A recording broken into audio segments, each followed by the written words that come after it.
జపమాల ప్రేక్షకులకు నమస్కారం. ఓం వరవరదాయ విజయ గణపతే నమః. శ్రీ గురుభ్యో నమః. శ్రీమాత్రే నమః.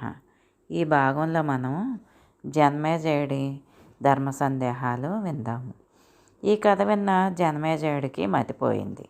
ఏది ధర్మం, ఏది అధర్మం, ఎవరిని నమ్మాలి, ఎవరిని ఆదర్శంగా తీసుకోవాలి అంతా అగమ్యగోచరంగా కనిపించింది.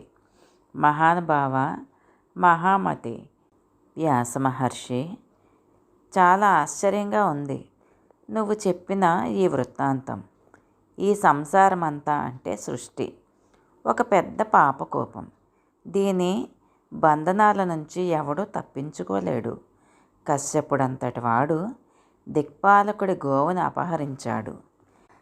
త్రిలోకాలకే అధిపతి అయ్యుండి అతడి కొడుకు దేవేంద్రుడు ఇంతటి జుగుప్స చేశాడు. గర్భంలో ప్రవేశించి పిండాన్ని ఖండాలుగా చేయడం పరమ దారుణం కదూ.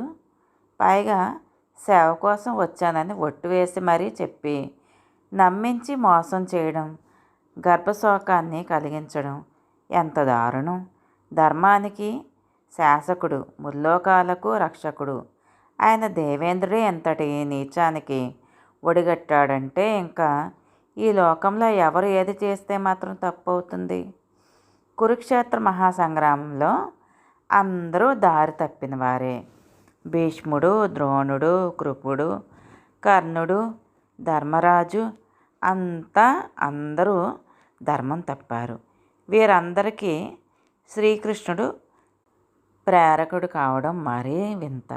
సంసారం నిస్సారమని తెలిసిన మహామేధావులే వీరంతా. దేవాంశ సంభూతులే వీరంతా. ధర్మతత్పరులే వీరంతా. అందుకేనా అంత నింద్యంగా ప్రవర్తించారు. మహర్షి, వీరి కథలు విన్నాక ఇక ధర్మం పట్ల ఆస్థ ఎవరికి ఉంటుంది? ధర్మానికి ప్రమాణం ఏమిటి? ఇది ధర్మము అని దేనిని ఎలా నిశ్చయించడం, ఎవరిని అనుసరించడం? మహాత్మా, నాకు మతిపోతుంది. ఆప్తవాక్యం ప్రమాణం అనేటైతే అసలు ఆప్తుడు ఎవరు? దేహదారి ప్రతివాడు విషయాసక్తుడే, రాగసహితుడే. రాగం వల్లనే కదా ద్వేషం పుట్టింది. ఒకరి పట్ల రాగం ఉంటే మరొకరి పట్ల ద్వేషం ఉన్నట్టే. తన ప్రయోజనం దెబ్బతింటే కొందరి పట్ల రాగము, కొందరి పట్ల ద్వేషము ఆవిర్భవిస్తాయి. ద్వేషం వల్ల అసత్యవచనం సంభవిస్తుంది. స్వార్థం సిద్ధించడం కోసం భయంతో అబద్ధాలు ఆడటం తప్పనిసరి అవుతుంది. జరాసంధుణ్ణి చంపడం కోసం శ్రీ మహావిష్ణువు అంతటి వాడు బ్రాహ్మణ రూపం ధరించాడు. అన్ని ధర్మాలు తెలిసి మోసం చేశాడు. ఇక ఆప్తుడు ఎవరు? ప్రమాణం ఏమిటి? యజ్ఞ సందర్భంగా అర్జునుడు ఇంతే చేశాడు. బ్రాహ్మణ రూపంలో వచ్చి మత్స్యయంత్రాన్ని ఛేదించడం. ఇక యజ్ఞమేమిటి? శమధమాలు ప్రాథమిక ధర్మాలు లేకపోయాక ఎందుకు చేసినట్టు? పరలోక పదార్థం కోసమా? కీర్తి కోసమా? మరింకా దేనికోసమైనా? ధర్మానికి 4 పాదాలని వేదం చెప్తోంది. వాటిలో సత్యం మొదటిది, శౌచం రెండవది, దయ మూడవది, దానం 4వది. ఇవే లేకపోయాక ఇక ధర్మం ఎలా నిలుస్తుంది? ధర్మం లేకపోయాక చేసిన పని ఆశించిన ఫలితాలు ఎలా ఇస్తుంది? ఇంతటి ప్రధానమైన ధర్మం పట్ల ఎవడికి ఒక పట్టుదల కానీ, ఒక ధ్యాస కానీ, ఒక స్థిరమైన ఆసక్తి కానీ ఉన్నట్టు ఎక్కడా కనిపించడం లేదు. మోసం చేయడానికే ఉద్దేశపూర్వకంగా విష్ణువు వామనుడయ్యాడు. జగత్ప్రభు బలిచక్రవర్తిని మోసగించాడు. బలిచక్రవర్తి సామాన్యుడా? 100 యజ్ఞాలు చేశాడు. వేదజ్ఞానాలను తూచా తప్పకుండా పాటించాడు. ఏనాడు ధర్మం తప్పలేదు. దానం అతని శీలం. సత్యవాది, జితేంద్రియుడు. అంతటి వాణ్ణి అకస్మాత్తుగా అధపాతాళానికి అణగదొక్కాడు శ్రీమన్నారాయణుడు. మహర్షి, కృష్ణుడు, వ్యాసుడు ఇంతకీ ఆ ఇద్దరిలో ఎవరు ఎవరిని జయించినట్టు? బహుపురాణకర్తవు నువ్వే చెప్పాలి మరి. అందరికందరే వ్యాసుడు. జనమే జయ. సందేహం ఏముంది? విజయం బలిచక్రవర్తిదే. యావత్ భూగోళాన్ని దానం చేసిన మహానుభావుడు అతడైతే మాట వరుసకు త్రివిక్రముడు అనిపించుకున్న శ్రీ మహావిష్ణువు మోసం కోసం వామనుడైపోయాడు. అంతేకాదు రాజేంద్ర, విష్ణుమూర్తి బలిచక్రవర్తికి ద్వారపాలకుడు కూడా అయ్యాడు. నువ్వన్నట్టు సకల ధర్మాలకు సత్యమే మూలం. అయితే దేహదారులకు అది దుస్సాధ్యం. మాయాశక్తి కడుంగడు బలీయసి బహురూపిణి. దాని త్రిగుణాలతో ఈ విశ్వమంతా రంగులు పులుముకుంటుంది, సబలితమై ఉంటుంది. సత్యమే మోసంగా, మోసమే సత్యంగా భాషిస్తుంది. ఈ సమ్మిశ్రిత స్థితి సనాతనం. ఎక్కడో ఒక వైఖానస మహర్షులు, నిస్సంగులు, నిష్ప్రతిగ్రహులు, సత్యయుక్తులు, వీతరాగులు, గత తృష్ణులు ఉన్నారంటారు. వారైనా దృష్టాంతంగా చూపించుకోవడమే నిర్మింపబడ్డారని నా అభిప్రాయం. దృష్టాంత దర్శనార్థాయ నిర్మితాస్తే చ తాదృశ. వీరు తప్ప మిగతా దృష్టి అంతా త్రిగుణ సమ్మిశ్రితమే. పురాణాలు, వేదాలు, వేదాంగాలు, ధర్మశాస్త్రాలు అన్నీ సగుణుల రచనలే. సగుణం నుంచి సగుణమే ఆవిర్భవిస్తుంది తప్ప నిర్గుణం ఎలా వస్తుంది? అందుకే వీటికి ఏకవాక్యత ఉండదు. మానవ దేహం ధరించి మాయామోహితుడైన వాడికి ధర్మం పట్ల స్థిరచిత్తం ఉండదు. మనస్సు ఇంద్రియాల వెంట ఆసక్తమై పరుగులు తీస్తుంది. కామ క్రోధాది గుణాలతో ప్రేరితాలై రకరకాల స్పందనలు కలుగుతుంటాయి. బ్రహ్మాది స్తంభ పర్యంతము సకల విశ్వము మాయామోహితమే. ఆ మాయ వీటితో క్రీడిస్తోంది. ఇంద్రియాలు కోరుకున్నది లభించకపోతే మనిషి వెంటనే పాల్పడేది అసత్యానికి. దానికోసం వంకలు వెతుక్కుంటాడు. కామ క్రోధాదులు మించిన శత్రువులు లేరు. ఇవన్నీ కలిసి మానవుణ్ణి పాపకూపంలోకి పడదోస్తాయి. వీటికి వశుడైన మనిషి మరింత మంచి చెడ్డలను గుర్తించలేడు. ఈ పని చెయ్యదగినది, ఈ పని చెయ్యకూడనిది అనే వివేకం కోల్పోతాడు. ఐశ్వర్యం చేకూరింది అంటే అహంకారం బలపడిందన్నమాటే. అహంకారం నుంచి మోహము, మోహం వల్ల కట్టకడపటికి మరణము సంభవిస్తాయి. సంకల్పం వికల్పాలకు కేంద్రస్థానమైన మనస్సుతో ఈర్ష్య, అసూయ, ద్వేషం, ఆశ, తృష్ట, దైన్యం, దంభం, అధర్మం ఇత్యాదులన్నీ ఆవిర్భవిస్తాయి. వీటికి అన్నింటికీ మూలము మోహమే. ఐశ్వర్యవంతులు కొందరు అహంకారంతో ఆర్భాటంగా పెద్ద ప్రదర్శనగా యజ్ఞయాగాలు చేస్తుంటారు, దాన ధర్మాలు నిర్వహిస్తుంటారు. ఇవి అంతఃశుద్ధి లేని కార్యాలు, నిష్ఫలాలు. ఏ కార్యక్రమానికైనా ద్రవ్యశుద్ధి ప్రధానం. ముందు అది చూసుకోవాలి. ఎవరికి ఏ ద్రోహము చేయకుండా న్యాయంగా సంపాదించిన ధనం ఉత్తమోత్తమం. ధర్మకార్యాలకు దీనినే వినియోగించాలి. అక్రమార్జనలతో చేస్తే విపరీత ఫలాలు వస్తాయి. పుణ్యం రాకపోగా పాపం చుట్టుకుంటుంది. అలాగే యజమానుడికి, కర్త ఋత్విజుడికి కారిత మనస్సులు నిర్మలంగా ఉండాలి. అప్పుడే యజ్ఞఫలం పరిపూర్ణంగా దక్కుతుంది. దేశకాల క్రియ, ద్రవ్య కర్తృకారయితృ మంత్రాల శుద్ధి ఉంటేనే గాని యజ్ఞఫలం సంపూర్ణంగా లభించదు. వీటిలో ఏ శుద్ధి లోపించినా ఫలసిద్ధి వ్యతిరేకంగా ఉంటుంది. శత్రునాశము, స్వీయ వృద్ధి కోరితే స్వీయనాశము, శత్రువృద్ధి జరుగుతాయి. జనమేజయ, మనిషి ఎప్పుడూ స్వార్థపరాయణుడే. శుభాశుభములను విచారించడు. ఎప్పుడూ పాపమే చేస్తాడు. ప్రజాపతులు, దేవతలు, రాక్షసులు వీరంతా స్వార్థనిరతులు, పరస్పర విరోధులు. వేదాల ప్రకారం దేవతలు సత్వగుణ సంభవులు, మానవులు రజోగుణ సంభవులు, రాక్షసులు పశుపక్షాదులు తామస గుణ సంభవులు. గుణాలకు బట్టే వారికి పరస్పర వైరం. అందుకే మానవుల తపస్సులను దేవతలు ఎప్పుడూ భంగపరుస్తూ ఉంటారు. అసలు మౌలికంగా ఈ సంసారమే అహంకార సంభూతమైనప్పుడు రాగద్వేషరహితుడు ఎక్కడ ఉంటాడు? అందుచేత ఓ మహారాజా, ద్రోహచింతన లేని ధర్మాత్ముడు ఈ సృష్టిలో దొరకడు. సకల చరాచర జగత్తు రాగద్వేషాలతో నిండినదే. ఈ కలియుగంలోనే కాదు, ఆ తొలియుగంలో కూడా ఇదే పరిస్థితి.